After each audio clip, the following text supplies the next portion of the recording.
member carriers how much per mile it costs for them to operate.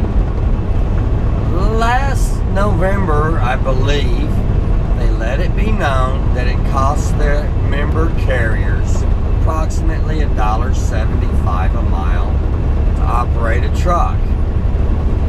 2014 fall, around November, October, it was like $1.65, $1.70 a mile to operate a truck.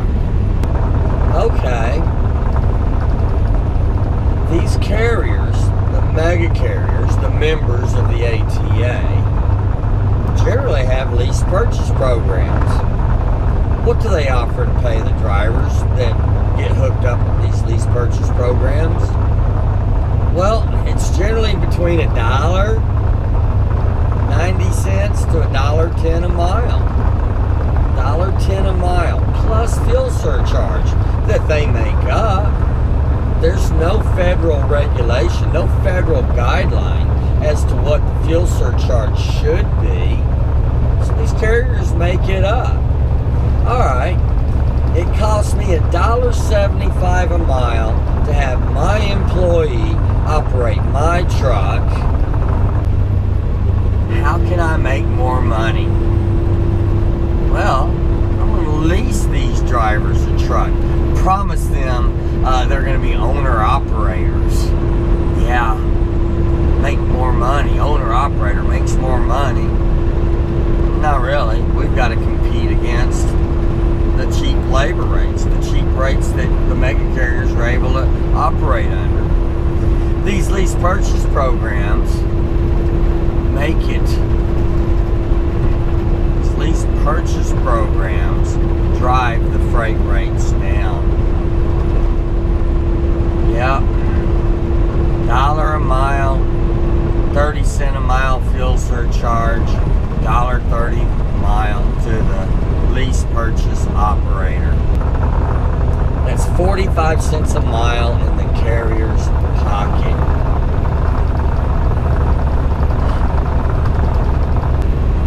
Now I, as an owner-operator, I own my truck. I have to compete against drivers that are only being paid $1.30 a mile. While the mega carrier gets richer, puts more money in their pocket. This affects freight rates in a bad way.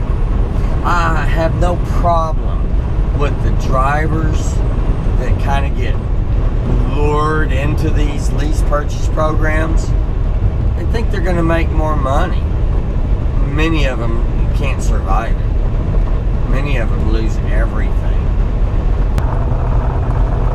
You want to be a lease purchase driver.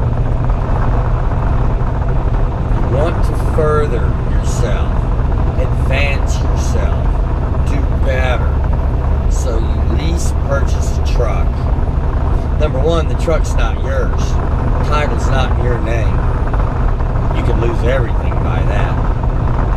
Number two, you agree to extremely cheap rates. $1.30 a mile? I'm making that back in the 80s. $1.30 a mile.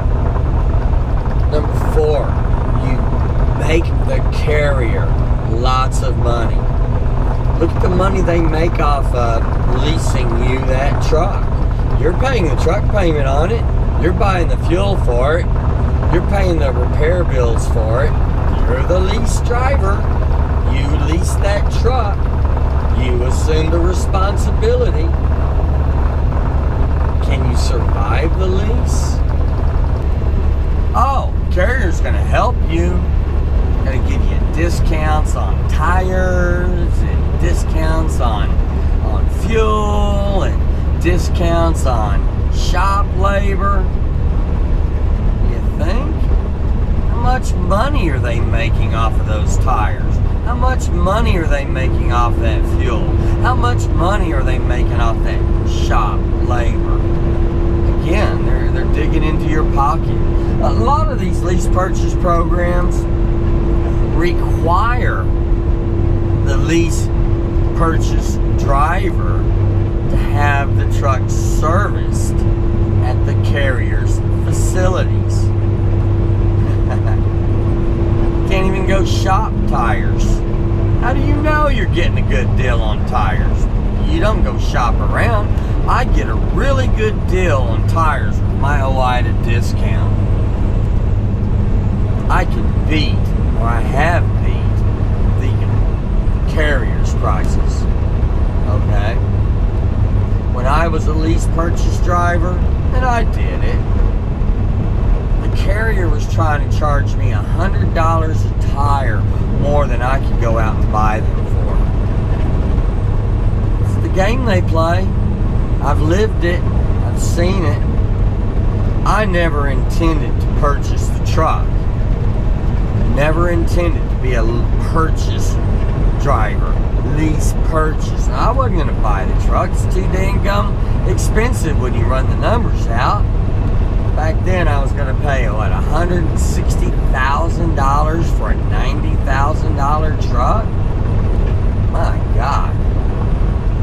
That's how much money these carriers make off of the lease purchase drivers. And the lease purchase drivers, you know, they're trying to move ahead in life.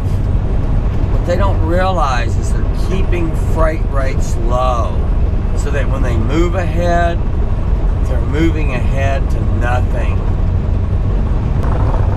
We got to make it where it's more attractive for a driver to remain a company driver, save their money, buy a truck proper.